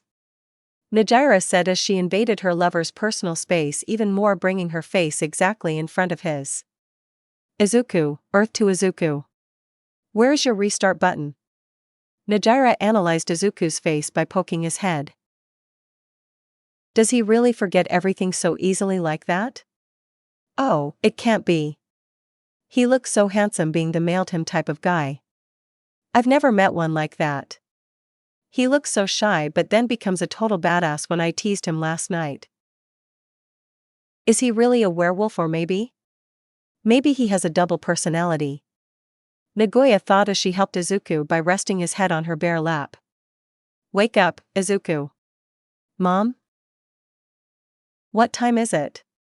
Izuku asked with his eyes spinning like a roulette. I'm not his mom, but I'll play along. Nagoya thought. Izu, come. You slept too much. You are late for school, you dirty boy. Najira said while attempting not to laugh at her own statement. More. 5 minutes. No. Time doesn't stop. Get dressed and go to UA right this moment. Because we're actually late, I need to go to work fast, and you need to go to UA. And I don't think you can explain this situation to your teachers. What are you waiting for? The clock is ticking, young man. Nagaya finished her statement. Oh crap, we're not in the weekend. Izuku screamed as he quickly removed his head from Najira's lap but knocked her out as the young man's attempt to leave the female's grasp resulted in his head being slammed against hers. KO. Why? And Ninja had a senpai. Izuku stumbled as he gained amnesia again. I killed senpai. Izuku screamed internally. I'm fine, Izuku. Neigio said while holding up a little nosebleed. But why are we at your bedroom anyway? Why am I naked? Why are you naked? Here we go again. Nagaire thought. In fact, if they stayed inside the motel longer, Izuku was just going to get amnesia over and over again. She had to bring him out of here somehow. Use it again. My Izuku. You should take responsibility. Nagaire said while making a cute face. F for what? Izuku said while blushing. You got me pregnant, Izuku. Nagaire said, and she lied. Wow, but I wouldn't I impossible can't that's help poof. Izuku fainted again. Good. Now time to dress him up and get out of here as fast as I can. Nagoya thought and began making her plan. Midoriya Izuku has lost his virginity. You are. Where am I? Izuku said out loud and searched his surroundings. What a familiar and uncomfortable ceiling. He was in Recovery Girl's office. Good, you woke up, young man. He heard the voice he most heard every time he jumped into action. Did I defeat him? Is everyone safe? Is everyone alright? This time your fight wasn't against a villain, nor it was a fight, but you better be able to be prepared for the incoming battle against Nagyar's parents, your parents, the principal and All Might. Wait, what? Good luck. Nagyar hasn't told anyone yet else than me, But it is only a matter of time until the school discovers any information be made public. So you better make up a good lie for what you've done in the meantime yesterday. What are you talking about? Izuku asked. Young people, always acting dumb. Well, I was just like you. Now shoo. Recovery. Earl said as she demanded Izuku out of her office. Izuku left her office. He was wearing the UA gym clothing in a perfect state. It wasn't ripped, not dusted, almost as if he put it on during his sleep. It was 2:45 p.m. Classes end at 4 p.m. He must have lost a lot of periods. But what happened anyway? There you are, Midoriya. A blue blur suddenly appeared in front of him. Ida-kun. I need your help. IYYUHH. How could you? I trusted you as an honest person. Ida almost yelled. What are you talking about? How come you not remember? You womanizer. WW womanizer, Ida. What are you talking about? You playboy. Spending a night with a woman and then forgetting everything the day after. What? Izuku blushed. Well, I'll see you later, Midoriya, Ida said, but before he could leave, Izuku grabbed him. Ida, please. You're the only one who can help me out. I don't remember anything. My mind hurts every time I think. I can't remember anything about last night. Not even last week. Not even last month. Please help me out, Ida. What? You don't remember even last month, Izuku Midoriya. You lost critical subjects we learned from Asawa's class then. That's not the point, please help me remember what happened last night. It's becoming an enigma even I can't figure and nobody will ever tell me a damn thing about it. Izuku cried. Even though Izuku Midoriya's actions that were monitored by Tenuide as many methods of localizing his classmate made him look like the biggest womanizer in UA. He would never pass on the chance of helping a friend, especially the one who helped him against the hero killer, Stain. Fine, come with me, Midoriya. Tenya said. Fine. Both men made their way towards the class. Of course, he had to finish the remaining periods. After all, he was dealing with the most exemplary student of UA's second year. But one thing that bothered him, the looks of Azui, Momo, Ashido, Ichako, Jairu, Toru, and literally the entire class looked at him differently. Time to analyze the looks. Denki looked at him with a thumbs up made by his right hand and a nerve sticking out from his forehead alongside a waterfall of tears dropping from his eyes. Mineta was looking at him like a betrayed puppy would look to someone. He was literally crying with the face of a child who had just been defeated for the first time. Bakugo was literally fuming while looking at him, like he wanted revenge, or something. Mina Ashida looked at him with a curious face. And a smug. Seiyu Azui avoided looking at him. Toru was unreadable. But he could see steam getting out of her as she was vibrating, she looked like a steam engine. Momoi Wairozu had a new face that matched her fetish, he looked angry, mad, her eyes were a type of baddest looking, with fire on them, while she maintained regular lips. She had a sadist face, one that would just be about to give a proper punishment to her slave. Ichako Uraka looked at him with her usual good-to-go face, but something was different, she looked exactly the same, but Izuku could feel it. It wasn't only the sensation of a fiery demonic aura inside her, but he could literally feel something different inside her. Like thousands of souls screamed in terror and were suddenly silenced. Jairu Kyoka looked at him with some sad-looking eyes, with pink cheeks and a shy-looking face, also avoiding looking at him. Man, just what the hell did he do? And what in the world happened in that damn party? Class was over, Izuku Midoriya made his way to Tenyutita to finally hear this story. This Midoriya is all of your whereabouts. Tenyutita handed his friend his mobile phone showing all of the locations. Mariquin Hall Devilish Diver Concert, Okiyasu's Girl 69, Rouse Classy Strip Club, Raymaid Cafe. At Tokajuku Disco UA Dorms Mustafu Motel. What familiar names. And why in the world have I gone to these places? Izuku said. That's what I ask. Man, did anyone went alongside with me or your breaking dance skills, Midoriya? You never told me you could break dance, Nina said out loud.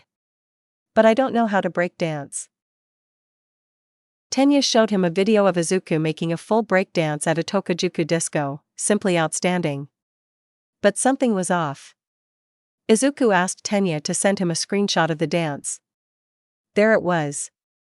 Izuku's eyes, they were different. When zooming in the face, they looked a lot more mature and somewhat challenging, like he was a lot more optimistic and cool, handsome, and am I falling in love with myself?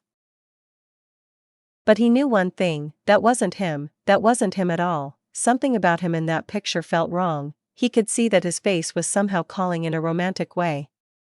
No, Izuku was never romantic, whoever was in that picture was an imposter.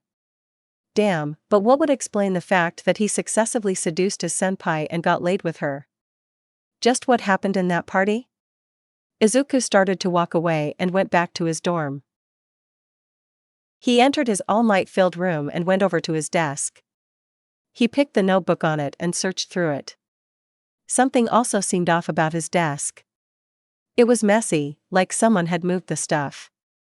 He picked his agenda and opened it. There, he read something quite shocking. Close your eyes. And it wasn't just shocking for someone to have written it there out of blue like an unfunny prank, it was his handwriting. His own handwriting, he wrote it there, he wrote a message for himself. There was something fishy about this, and he was going to find out. He slowly closed his eyes, and suddenly, he didn't felt like he was at the dorms anymore. He opened his eyes to find that he was somewhere else. It was dark, like he was inside a dark limbo with nothing. Was he? No. It can't be. He was inside the vestiges of One for All, but where were they? Oh, hello there, me. He heard a calm and confident voice behind him. Izuku. Immediately turned to see the creature. There, he saw an exact copycat of himself laid down in a limbo with a relaxed smile and eyes, which aimed for the upper part of the limbo. He was so peaceful and handsome. I'm not falling in love with myself. Of course, you're not. His copycat said. Why, you can tell what I'm thinking. Yes. We share the same intelligence level and body after all. What? Yes. But there is this small difference. What? The word what? What are you talking about? Why do you look like me? And what did you do? Geez. Chill down, mate. Let me explain. I'm you. I can't see that. We have the same strength, intelligence, ideals, objectives, and heart. However, unlike you, I have no limiters. Limiters. Yes. Unlike you, who is insecure, afraid, and shy, I remove these emotions that I call limiters, and end result, you have me. A better version of you. In romance. WW what? Romance. Yes. Even though we do have the same mentality, we have different personalities. You, Izuku Midoriya, avoid romance because of the delusional reality that you'll find the love of your life because of that stupid letter, while I, romantic Midoriya, will live my youth to the very peak by getting laid with many girls as possible. What are you, insane? Yes, but in a cool. You said we have the same objectives and morals. I never ever considered getting laid like that. Of course you did, or better, I did it for you. Deep down you have the desire to get laid. You are just too pure to do so. So I, your second personality, have finally been able to rise and do the work for you. But you took my virginity. Not me, Magyar. It does not matter. You used my body against my will. I am your will. No, you're not. Yes, I am. I have the desires you avoid to look at. But I had been watching you for so long that I became different than you, while you were becoming stronger physically. Inside your head, I was becoming stronger mentally. I was just planning to make you stronger mentally. Because courage and attitude is what you lack. Izuku stayed silent. A second version of him took over his body and got laid with God knows how many women.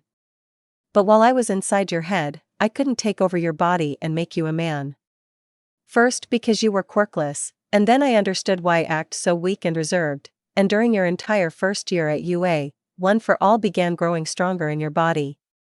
The vestiges became other souls who lived inside your subconsciousness, and with their aid, I took over your head, but with one condition.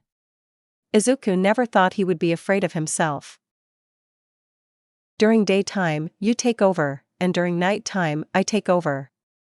Consider me your night shift. And this division has finally started because you were triggered during that party, and I am going to help you out to become a man. Just leave it with me, Izuku Midoriya. In a dark bar, a snow-pale skin. A lured girl with short curly light bluish hair with crimson eyes rested in the balcony of some sort of bar. She had some sort of cute-looking face that she blocked with a deceased hand. Her real hand stood as a support for her chin that shone she was very tired. Are you worried about Midoriya, young master? A purple mist wearing a suit asked the young girl. I hope the drug took effect. Otherwise his personality wouldn't change. But I still doubt it though. But for curiosity, why did you want to use the villain transformer specifically of Izuku Midoriya, young master? Even though her face was hidden under the hand, the answer was under the visible parts of her face, which were entirely red out of embarrassment. It's none of you business, Kurogiri. Continue to wipe that cup clean, damn it. The female villain lost it at the purple mist. But I just want to, it's not that I like him or anything like that. I just want to. The female villain became speechless because she could not think of an excuse. This girl was known as Tomoko Shigaraki, the leader of the League of Villains, who apparently is secretly in love with Izuku Midoriya, and wants to turn him into a villain at all costs so she could marry him. Yes, the future symbol of terror is in love with the future symbol of peace. Luckily, her drug failed, leading our friendly Izuku having a double personality. They should have saved the drug for another time, not when he was overdosed on liquor by some recently graduated senpai in a party. I'm weak, I'm too weak, I wouldn't let my dear Deku get in the hands of another woman. But that party yesterday, how did I fail? Deku-kun's words were just too persuasive. He never talked like that. Ichaku Uraraka talked to herself on her bed while rethinking her mistakes of that show. Ichaku Uraraka would never reveal her bedroom to anyone mainly because of this simple fact. All the walls on her apartment consisted on one single figure. Many pictures and drawings of one single human being, green messy hair, round eyes, and freckles that combined, formed the innocent face of Izuku Midoriya. Ochako's entire bedroom was like Izuku's, but instead of idolizing All Might, she idolized the physical form of Izuku Midoriya. Her entire bedroom only had photos of Izuku Midoriya. She had an unhealthy obsession with our harem protagonist. She was a Yandere. But leaving the heavy consciousness aside, Ochako got up from her bed. It was time for classes. You Student Council President Momo Yuarosu. You called me, didn't you? Midoriya asked as he entered the room. Oh, please. Take a seat, young Izuku. Yuarosu said. Midoriya, dumbfounded by the name, proceeded to analyze Yuarosu's face, her predatory eyes and lustful face giving him the impression she was holding her laughter. She was definitely planning something. Okay. Just spread it out, Yuarosu, what do you need? Izuku asked, already seeing the desire in her eyes. Oh, I went to your bedroom yesterday. Wait, you what? Let me finish, slave. So, as I was saying, when you were having your amazing time with your women, wait. Did you just say woman, but in plural? Like I said, let me finish. Jirairosu cut Midoriya off. So it wasn't just Nagi or Hato who I got laid. No. She could mean I may have spent time with other women too much. Well, I don't remember anything last night, so I'll have to do my best to find how I gained my second personality. So, as I was saying, I went over to your dorm and found this. Yaoyorozu said as she lifted a very familiar piece of clothing with a letter on it. Oh shit, no. Izuku internally said in shock. Care to explain this, Midoriya Izuku? Yaoyorozu stared at Midoriya lifting the panties and letter that were sent by the future love of his life. That's a Izuku. Midoriya couldn't think of a lie, could he? There are no excuses. I'm not stupid, Midoriya. This whole time you were looking for the one who bribed you with their intimate clothing, and now you are looking for her. What a? Momo said while holding her mouth with her hand. Hey. It's not like hey. You say I'm but you were the one who entered my bedroom without my permission, didn't you? Well. Precisely, I had to sacrifice my dignity as the student council president to enter your room after Ochako Uraka had invaded for some reason, and it happened that I found this. So, in my theory, it could have been Ochako who sent that letter, correct? Yes. She was one of the people that could have sent the letter that I suspected, but there are some other candidates remaining as well. And those would be, why do you want to know so badly? Midoriya Izuku, after the day you gave me a moral lesson when I revealed my sadist fetish for you, you triggered something in me. You inspired me to help you help other teenagers who have boiling hormones they can't contain. And that's why I wanted to help you face us that might appear along the way. Because Tseyu almost ate you alive that one time, remember? Of course, why would I forget? So, who are the remaining candidates, Izuku Midoriya? From what I know, Jiru Kyoka, Toru Hagakure and Ochako Uraraka might still remain in my list. I see, then, changing the subject, I need you to go to the support course with me. It seems that the student Mei Hatsum has been sexually harassing students way too often. I wanted to start from her. Mei Hatsune, sexually harassing students. Izuku thought, remembering what happened with him when he began to invent his shoot style and Hatsune started to touch him in an intimate way. It happened to other students, of course. So let's get going then. I have been hearing way too many complaints about her. Sure. Meanwhile, the once big sis of Class 1B, who's currently the class rep of Class 2B, was in the girls' locker room. UA had let the students from 1B have the school pool for training and exercising, but even though she held the title of the class rep, there was no problem in fooling your teachers and having a relaxing day at the pool. The orange-haired girl finished wearing her red bikini and proceeded to go to the pool. The entire class was there. It was time for some long and fun day. Or so she thought. Oh ho. Your muscles became even harder this time, Midoriya Izuku. An intimate and chaotic voice came from inside the small storage room that was located in the pool. Itsuka Kendo noticed the rest of the class didn't notice and approached to take a look. What are you doing, Hatsum-P, please? Not that. From what she was hearing, a female individual was having sexual intercourse with Class 1 Izuku Midoriya. Someone is getting laid with Izuku Midoriya again. I've heard the rumors about him getting laid with 100 of women in one night. I thought it was just rumors, but apparently, they were true. He does get laid often. Itsuka Kendo internally said, putting her head closer to the door of the pool storage room. You know, Izuku, I'm well aware we talked about not letting desires get in the way, but I can't resist the current situation. I apologize, but I will share my feast with Mei Hatsune. That voice. It can't be. Yamamoshi fell for Midoriya's madness too, and the girl is Mei Hatsune. He is having a threesome and the school no dignity. Itsuka Kendo opened the door a bit to see some sort of weird invention inside the messy room. First, a giant machine with a hole on and a pipe on top of it. The pipe was quite large, a human could fit in it, and then the pipe does a 90-degree turn that made the contents inside of it fall on a table. The table contained a large cake that was probably dropped by the pipe, and inside the cake, laid an immobile fully molested Izuku Midoriya, who looked like he was about to be finished being eaten. Is that Midoriya? Damn, he is being dominated by two girls. Why does this feel so sexy? Itsuka thought as she proceeded to put her hand inside the lower part of her bikini. Oh well, no one should blame her for seeing such a lecherous act live. But maybe she was forgetting about something. Kendo. What are you doing? Luckily, the others were distracted by a Tetsu grilling some eggs with his metal body boiling hot below the sun. Masturbate him to my Hatsu and Momoi Wairozu raping Izuku Midoriya.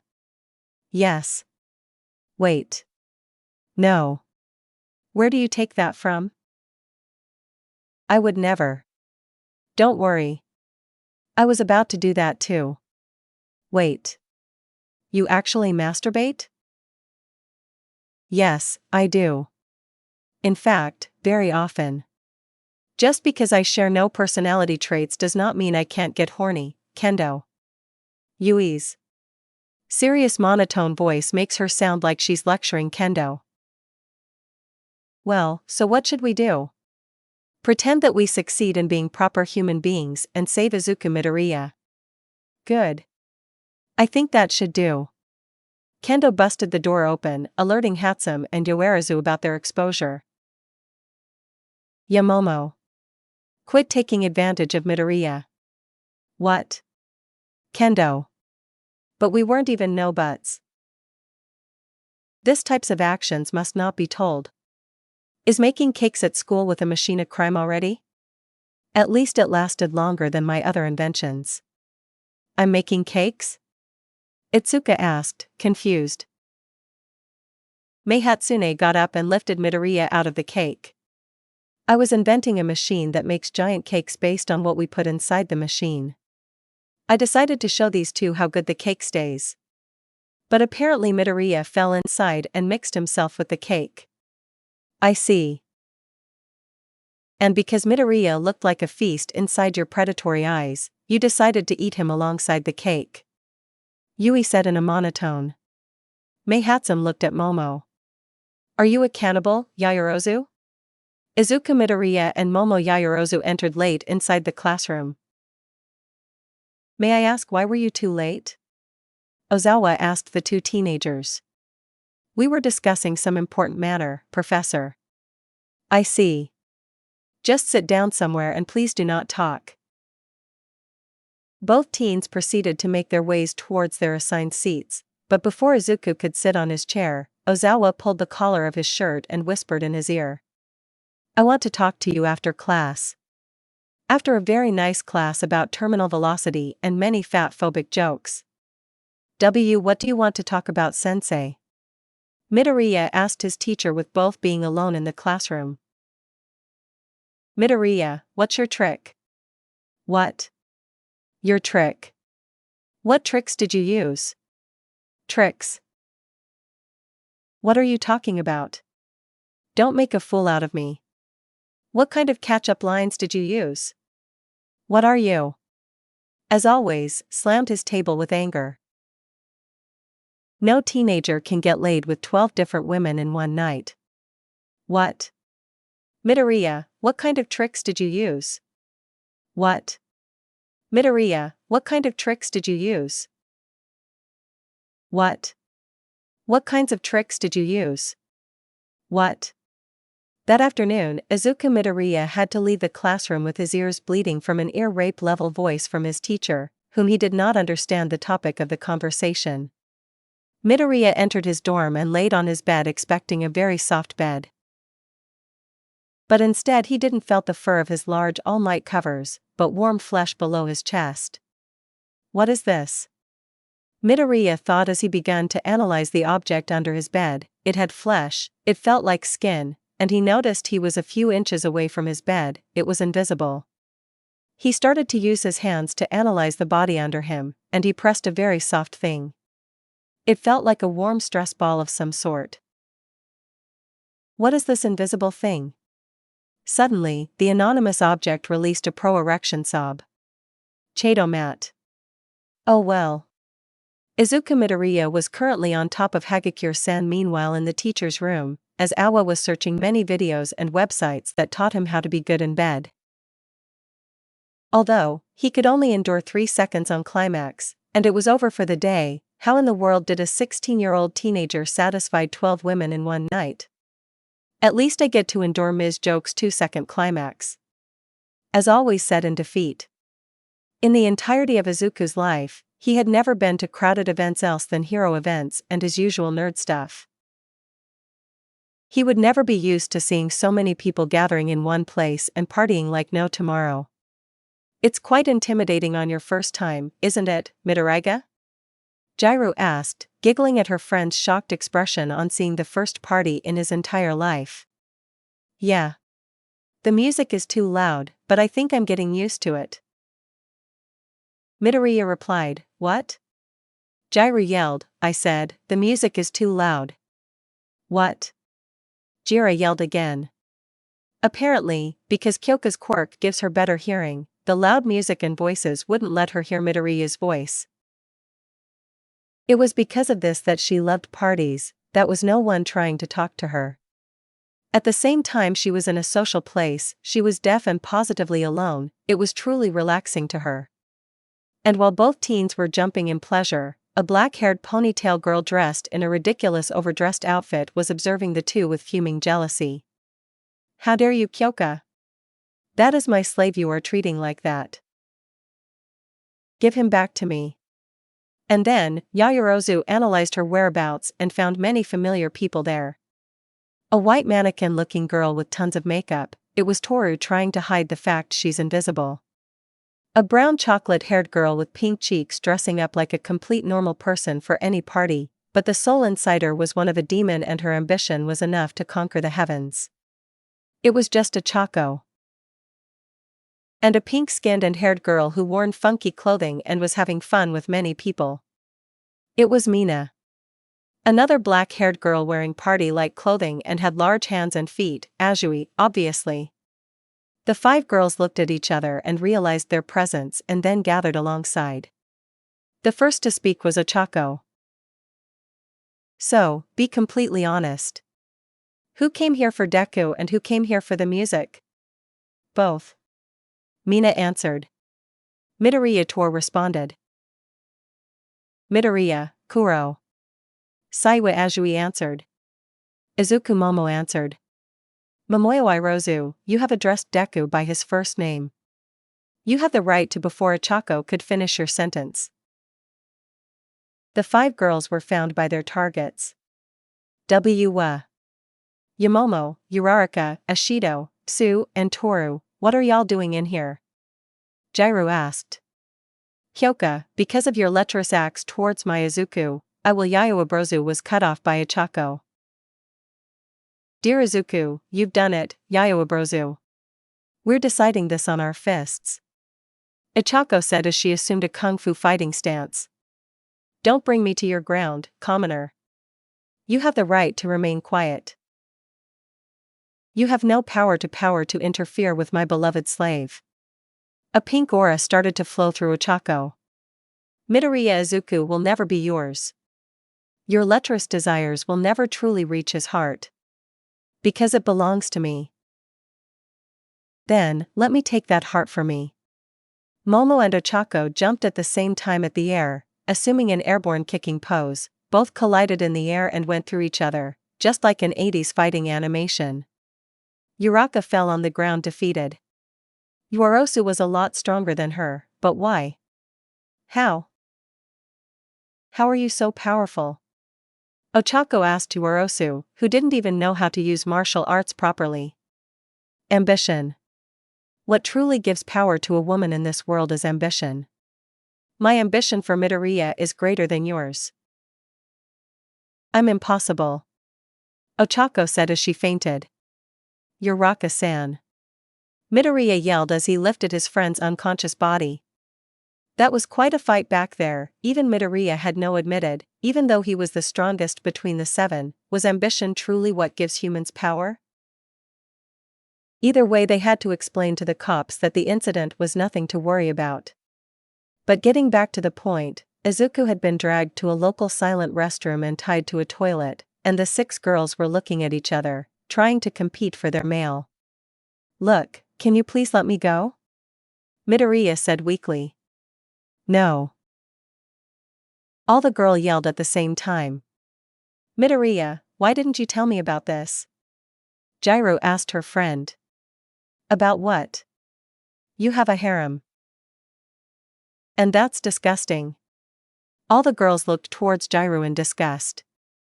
"Kyoka-san, we would never share Izuku. He will only belong to me." Gyro declared her dominance over Midoriya. "Deku doesn't belong to you. He belongs to me. I just wanted to see who Midoriya liked, Kuro. He deserves better. I want to make sure none of you ruin Midoriya's purity." Toru said. "And I want to make sure Midoriya ruins his purity." Mina said. I see. But still, how can you accept such thing, Midoriya?" Gyro asked. "I don't. That's the point." Midoriya screamed. Wow. "So, you have an end to your harem of some sort?" "Yep." It took a while for Midoriya to get out since there were more people entering the restroom, which was in fact, the female restroom. It would be a chaos. So after they untied Midoriya, he ran away like a rat, and now he lost himself in the crowd. Oh man. There are so many people here. Izuku Midoriya walked through the crowd hoping to find a place to rest, but when he distanced himself from the crowd, he felt a hand grabbing the back of his neck. "Don't move." A female strict and dominant voice echoed behind him. Why you are?" 2. Tomoko. Midori recognized the being that was holding him hostage. Who told you could address me by the first name Yubaka?" Tomoko screamed a bit, losing her villain personality completely and replacing it with the good old tsundere. But isn't that your name?" "That's my first name, you idiot. Address me as Shigaraki." "Shigaraki. You, okay. So what do you want from me?" Shigaraki. "I need you for something. And that is. Tomoku proceeded to pout. She couldn't speak what she wanted. You said you needed something?" Midoriya asked. "Why am I sympathizing with her? She's my goddamn enemy. PP. Please become a villain with me, Yubaka," she yelled. Everybody around heard that. Tomoko Shigaraki realized her actions were said out loud, and her social anxiety got the best of her. Her cheeks were pink, and then she stabbed Midoriya with an injection of God knows what. Wah. I feel bizarre. Midoriya whispered in his breath. Tomoko let him go and left the scene. Izuku Midoriya started to experience a bit of nausea and started to walk weirdly, like he was somewhat drunk. His head hurt, his body hurt, but most importantly, he almost couldn't be on his feet. The young hero went to the bartender table and sat on one of the chairs, scratching his neck, the place Tomoko stabbed him with. "May I get you something, kid?" the bartender asked. Midoriya found himself incapable of answering his question. It's almost if he forgot how to speak. Was he having a migraine? Because it really felt like it. And suddenly someone showed up. Whoa. Midoriya, is that you? A long, cyan-haired young woman showed up next to him. That girl was his upperclassman Magyar Hato, who had sat next to him in concern. Hato Senpaiyasu. The upperclassman sat next to him and ordered a drink to the bartender. "And what about you, boy? If you're going to stay here, then at least order something." The bartender repeated. "You Midoriya? Are you alright?" Najira asked the blitzed boy. "Hey bartender, give him a cup of beer." "It's on me." "What beer?" "The cheapest." Hato gave him the cup of alcohol, he drank it all. When his body finally digested it, a smile grew on Deku's face. Ah, and that's how I got into your head. Midoriya's inside ego, or his second personality, told him.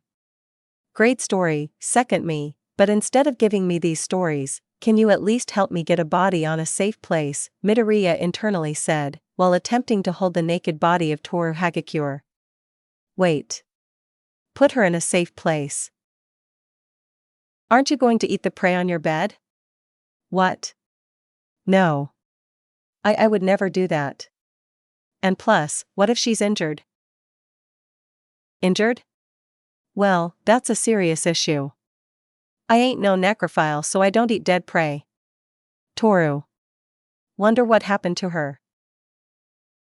Maybe she got injured and the only place she could go was to my bed to search for help. She must be in pain. Of course, she is. Seeing her love being taken away by your harem must be really bad. She came here to smell your bed or something like that. Why would she do that? Duh. She ate off to you in the goddamn bathroom stall. But she's not that type of person. Ahem. Your harem is entirely consisted of thirsty and ears. Of course, she would try something like this eventually. Okay. Okay. Leave the investigation aside. What do we do with her? Munch. Munch. No. And by the way, remember that I told you that I would take over overnight? Yeah. But you promised you wouldn't try anything funny? Oh, no. Relax. I won't get laid with any new women. No. I don't think you understand. I don't want you to get laid at all. Why not? Because we share the same body. And I don't want you to do stuff I don't like. Oh. So you don't want to get laid? What is soybo? Because I wanted to have my first time with someone special. And that same experience would be under my consent and my consciousness. Oh. You mean the girl that gave you her panties? Yep. Dude, just let go of her. Shut the smash up. You goddamn cock. Hey, don't call me that. Let's just get this over with. Returning to reality, Deku found Toru's legs and held her bride style. But apparently, she was not asleep at all. Midoriya. HHH Hagakure-san, Midoriya said while blushing. What?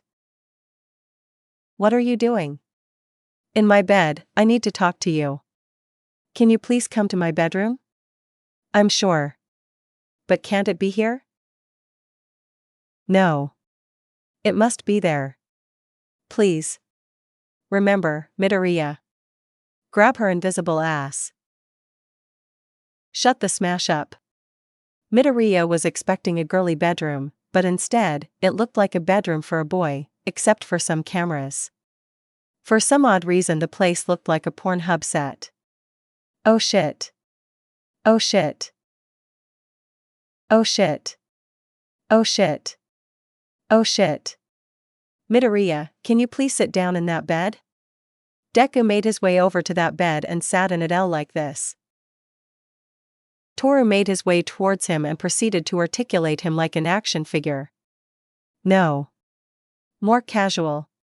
Like this. Toru guided him and gave him a comic book, like he was reading something. Then, the invisible girl placed some nerd glasses and worn him a casual civilian clothes. Toru, what is this? Just wait. Let me get my camera ready. No. What is this? Answer me now. Midoriya demanded. Okay. You can't come out now, Todoroki. Toru said. Oh no, Midoriya. My homo senses are yelling. This is a gay porno. What? It's a gay porno. It's a gay porno. Midoriya. Run. Run. Run now, damn it. Be but. No buts. Unless you want your butt invaded. Your butt is my butt and I don't want anything in there. And then, the alpha male entered the facility. Todoroki was shirtless with only a towel blocking his naked body. Todoroki. What are you doing? Midoriya. Don't get this personal. I'm only following orders. What? Todoroki. You are gay? What's a gay? He doesn't know. And then, Taurus snapped. God damn it, Todoroki. I trained and practiced the lines with you. You are meant to ignore him and all of his demands and then grab his virgin and rape it. Oh ho. Oh ho. Midoriya, she thinks you're passive. You are not supposed to say anything else than the lines I told you. You are meant to accomplish my fetish. And then, Midoriya proceeded to have the female bathroom stall flashbacks. Yes, the one in chapter 2. So this is Toru's complex fetish. She's a fujoshi. She ships gay characters in fictional series and has no interest in the actual story. And yes, she's a Totodaiku fan. But this is a male fantasy. And Midoriya ain't gay. So she was keeping me away from girls because she wants me to be gay. Not because she likes me or anything. Out of the list. Yep. Out of the list. Toru Hagakure. Retired. Now Midoriya, let's get out of here. This one. How am I supposed to help her out of this? Oh, so you are still playing main character? Well, purify her smashing soul. No main character speech is going to eliminate that damned feety. Everyone has their fetishes. My job is to help them control it. All I need to do is convince her I'm not gay. Right? Can't be that hard. Yes. But you are the type of person that has a hard time proving you are straight. Leave that part with me. What makes me think you won't bang her? Don't worry. It'll be just some friendly teasing. No. I will not depend on you. Midoriya then leaped out of the bed and made his way towards Hagakure.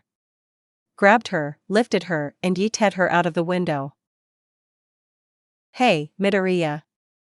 Why did you throw her? Todoroki asked.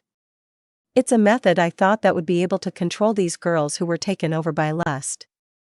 The pressure of the wind and the sudden scare might snap them out of it. I see. Have a nice day. Same for you. And one more thing. What is it? No homo. No homo.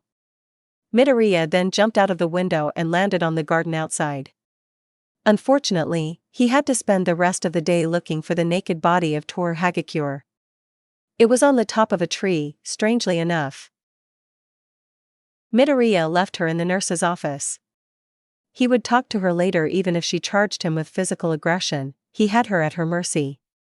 He could charge her with sexual abuse. But whatever, he just had to wait. And when Midoriya stepped out of the office, his head bumped into two huge bobas. Oomph. Midoriya mumbled and tried to break out of the bobas, and when he did, he looked at the woman he just bumped into. RARA Midnight, the R-rated hero said. Remaining candidates. Jirukyoka Ichako Yuraka Extra Scenario. Todoroki made his way towards Mino Ashido. Hey, Ashido-san. You are pretty experienced in teenage stuff, correct? The half-and-half boy said, what do you mean? Like, pop culture stuff and nerdy stuff? Well, yeah. So please answer me something. What's a gay? Why you don't know? Well, I'll tell you. Being gay is when you are a male and you like another male. Well, I like Midoriya. Does that make me gay? Well, yes, but hey wait, you actually like Midoriya? Well, he's my friend. We should like our friends, correct? Well, yes, but you like Midoriya? He's my friend. I mean sexually. Sexually. You mean like having sex? No. I do not wish to engage in sexual relationships with Midoriya. Then you are not gay. Then what am I? It's up to you to find out. I feel sexually aroused by tell you parents about that. Not me. Sure. But what if my parents are gay? I mean, you have 2 dads. No. I don't have any dad. My old man is in. Oh, I see. Shouldn't you tell your mother? I don't know. Do you think my mom knows about this stuff? Of course. She's your mom, dummy. She already lost her virginity. She can tell. She can. Wait, how can you know?